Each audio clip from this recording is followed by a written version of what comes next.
cheap traveler or limited means? Coco girl, you are disrespecting Burundi and Burundians. Burundi does not need a cheap YouTuber vlogger like you. You don't bring no value to Burundi. You are abusing of the generosity of Burundians. Who is Coco girl? Coco girl is a medium-sized YouTuber. The amount of money a medium-sized YouTuber traveler earns can vary widely and depends on a number of factors, including the size of their audience, the type of content they produce, and the monetization strategies they use. On average, a medium-sized YouTuber traveler with around 50,000 to 100,000 subscribers may earn anywhere from a few hundred to several $1,000s per month from ad revenue alone, depending on factors such as the type of ads shown, the viewers' demographics, and the engagement rate of the videos. However, this is just an estimate, and the actual earnings can vary significantly.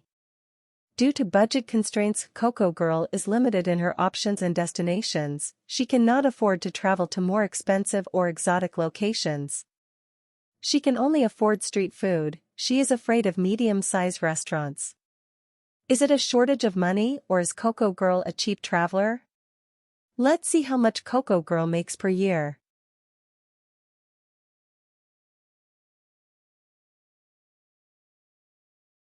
Coco girl cannot afford professional guidance or support. She only wants to exploit local Africans. While it's understandable to want to save money while traveling, it's important to respect the time and resources of others. Asking for free rides from strangers or Airbnb hosts is not appropriate. Coco girls, it's important to budget for transportation costs as part of your trip planning process and explore alternative options for affordable transportation, such as public transit, carpooling, or bike rentals. If you do need to rely on the generosity of others for transportation, it's important to express your gratitude and offer to contribute in one way or other.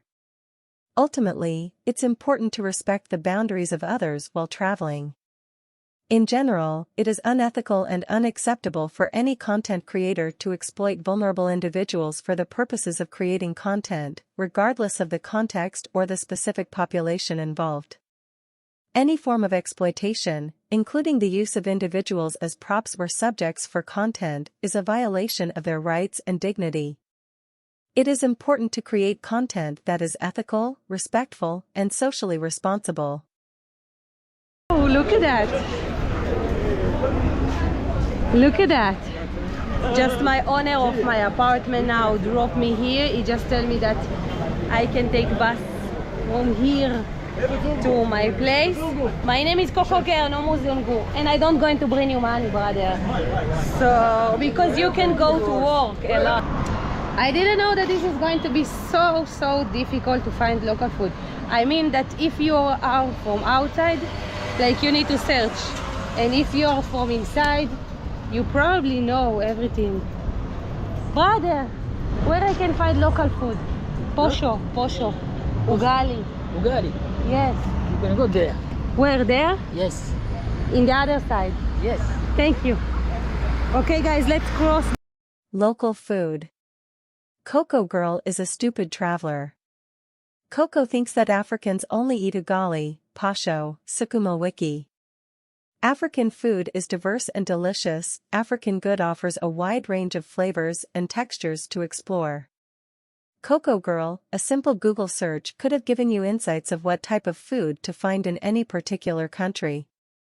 Coco girls, ugali, sukuma wiki, posho, and fufu are staple foods that are commonly found in many parts of Africa.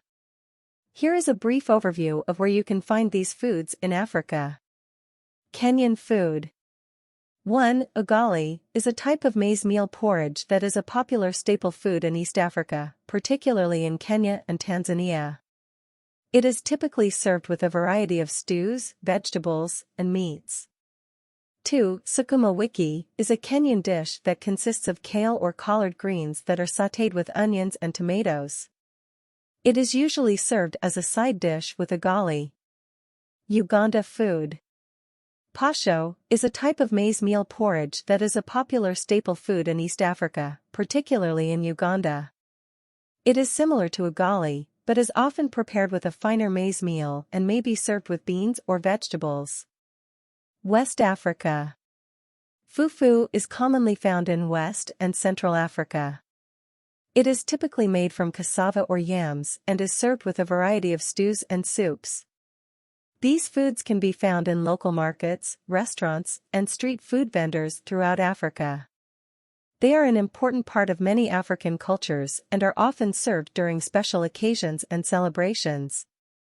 If you are interested in trying these foods, it is best to seek out local restaurants or street vendors where they are prepared in the traditional manner. Common food in Burundi. The Burundi's cuisine is characterized by the use of local ingredients such as beans, peas, cassava, plantains, and bananas. Here are some staple foods commonly found in Burundi. 1. In Burundi, the equivalent to ugali is a staple food called biugali or abugali. Biugali is typically served with various stews, vegetables, and meats. Biugali is prepared by mixing maize flour or cassava flour with water and cooking it over low heat, while continuously stirring it with a wooden spoon or spatula until it reaches a thick, dough-like consistency. Once it is cooked, it is then divided into portions and shaped into a ball or flattened into a disc, depending on the region and cultural traditions.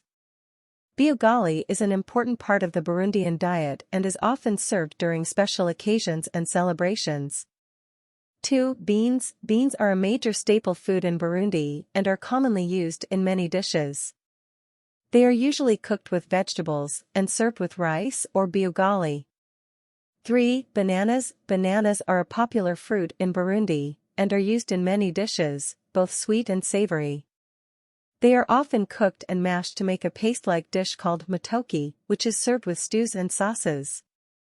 4. Cassava. Cassava is a root vegetable that is used in many dishes in Burundi, including cassava porridge, cassava fritters, and cassava leaves stew. 5. Sweet potatoes are another root vegetable that is widely used in Burundian cuisine. They are usually boiled or roasted and served with stews or meat dishes. 6. Meat. Meat is commonly used in Burundian cuisine, particularly beef and goat. It is usually stewed with vegetables and served with rice or biugali. 7. Fish. Fish is also a popular protein source in Burundian cuisine, particularly in the areas surrounding Lake Tanganyika. It is usually grilled or stewed and served with vegetables and rice or biugali. Also, Burundian cuisine includes a variety of vegetable dishes. Here are some of the most popular ones. 1. Ranga-ranga. This is a dish made from amaranth leaves, which are sautéed with onion, tomato, and spices. It is usually served as a side dish and is known for its slightly bitter taste. 2. Cassava leaves. Cassava leaves are another popular vegetable used in Burundian cuisine. They are cooked with peanut butter, onion, and tomato to make a flavorful stew. 3. Beans and greens. This is a simple but nutritious dish made from beans and leafy greens such as spinach or kale. The vegetables are cooked together with onion, tomato, and spices. 4. Carrot and cabbage salad. This is a refreshing salad made from shredded carrots and cabbage, mixed with lemon juice and a little bit of sugar. It is often served as a side dish with grilled meat or fish. 5. Pumpkin leaves are also commonly used in Burundian cuisine, and there are several dishes that feature them as a main ingredient. Some popular pumpkin leaf dishes in Burundi include. Overall, Burundian cuisine is characterized by its use of fresh, locally grown ingredients and a variety of spices and herbs to create flavorful and healthy dishes.